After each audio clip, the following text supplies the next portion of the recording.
अस्सलाम वालेकुम नाजरीन, आप देख रहे हैं launch state with advocate AR Siddiqui. उम्मीद करता हूँ आप सब खैरियत से होंगे। बात करते हैं ईरान इजराइल वर्सेस अमेरिका जंग की अपडेट्स के हवाले से, और अपनी वीलॉग का आगाज़ मैं करूँगा जो डोनाल्ड ट्रंप ने इस वक्त ट्रुथ सोशल पे एक मैसेज ड्रॉप किया है with regard to the current situation of the war, और फिर उसके बैकग्राउंड को जानने की कोशिश करेंगे कि ईरान ने तो एक रोज़ में जो रिटेलिएशन किए हैं उसका रिस्पांस पूरी दुनिया में क्या है, और अमेरिका और इसराइल की इस वक्त क्या सिचुएशन है, वो क्या सोच रहे हैं, और ईरान के हौसले क्या बुलंद है, और ईरान रेजोल्यूट है कि वो अपनी आज़ादी, खुद मुख्तारी और इक़्तिदार आला का जो है भरपूर दिफा करेगा। तो सबसे पहले जो अभी ट्रुथ सोशल पे मैसेज ड्रॉप किया है वो देखने की कोशिश करते हैं कि ये क्या है और इसके पीछे जो है बैकग्राउंड क्या हो सकता है। ट्रंप लिखता है कि मैं ये इतला देते हुए खुशी महसूस कर रहा हूँ कि रियासत हाय मुत्तहदा अमरीका और ईरान मुल्क के दरमियान गुज़श्ता 2 दिनों के दरमियान नहायत मुस्बत और नतीजा खेज बातचीत हुई है, जिसका मकसद मशरिक़ वस्ती में जारी हमारी कशीदगी का मुकम्मल और हतमी तलाश करना है।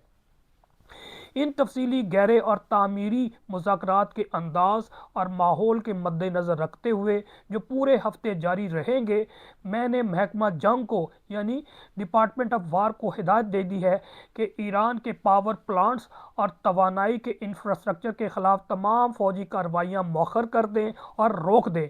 बशर्ते कि जारी मुज़ाकरात और बातचीत कामयाब रहें। ये अभी थोड़ी देर पहले ट्रंप ने जो मैसेज ड्रॉप किया है, इसका बैकग्राउंड ये है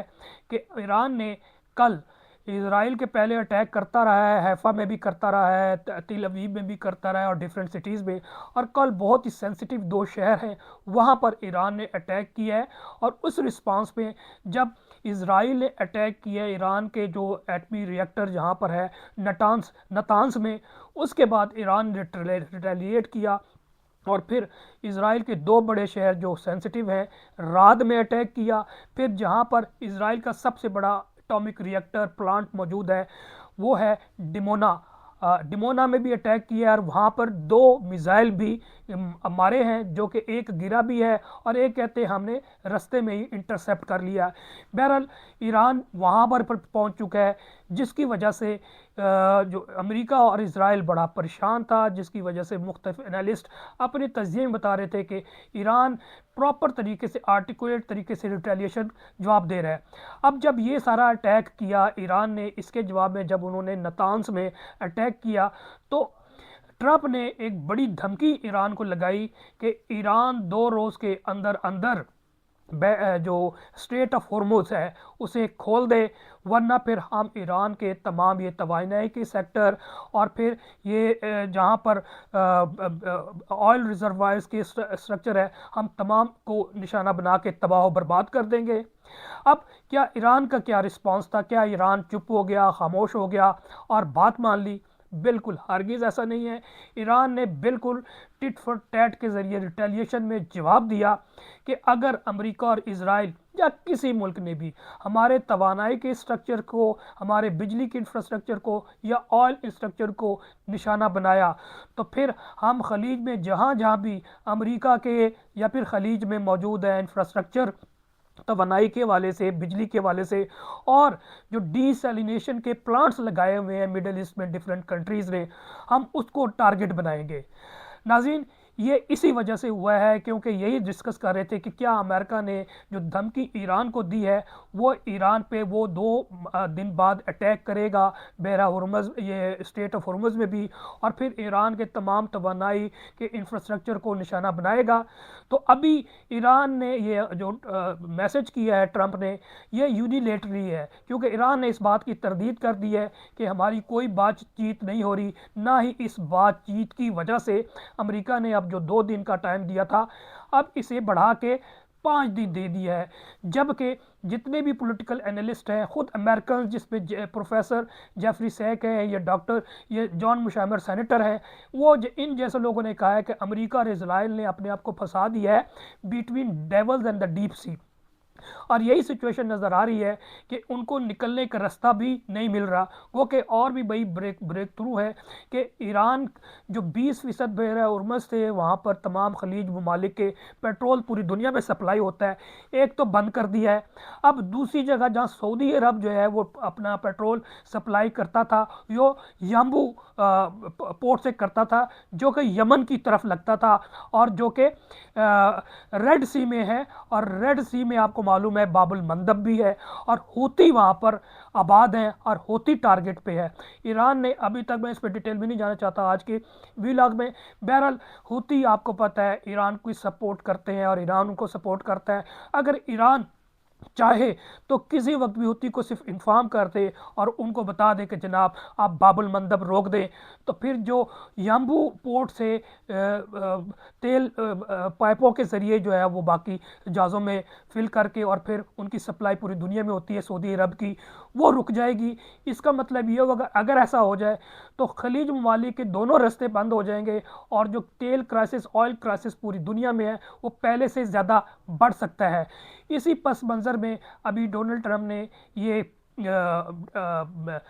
मैसेज किया है, लेकिन ईरान ने भी इसका जवाब दिया है कि हम बेशक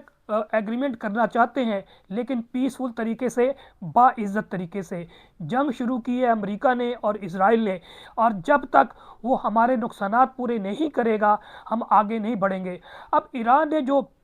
15 पॉइंट्स को के क्लियर कट कोई एक कागज़ में ब्लैक एंड वाइट नहीं लिखा गया, लेकिन जितने भी उनके बयानात ईरान के इकट्ठे किए गए हैं तो उसके मुताबिक तकरीबन 15 पॉइंट्स बनते हैं जिस पे ईरान ये कहता है कि हम बातचीत करना चाहते हैं। उसमें जो पॉइंट्स हैं ईरान के, सबसे पहले ईरान ये कहता है कि तमाम इक़्तिसादी पाबंदी का ख़ात्मा किया जाए, तेल और गैस की बरामदात पर मुकम्मल आज़ादी हो जाए। फिर ईरान को जो स्विफ्ट का निज़ाम है जिसके ज़रिए बैंकिंग ट्रांजैक्शन पूरी दुनिया में होती है उसका हिस्सा बनाया जाए, उसकी रसाई दी जाए। फिर जोहरी प्रोग्राम जो ईरान का पुरहम हक है उसे तस्लीम कर लिया जाए। ईरान एटम बम नहीं बनाना चाहता, लेकिन इसे एटम को फ्यूजन के ज़रिए अपनी एनर्जी के लिए इस्तेमाल करना चाहता है, वो हमारा पुरअमन हक है, उसे हमें दिया जाए। इसके अलावा जो जॉइंट एक्शन कमेटी है उसकी जो है बहाली कर दी जाए, और फिर अमरीकी पाबंदियों को दोबारा नफाज की ज़मानत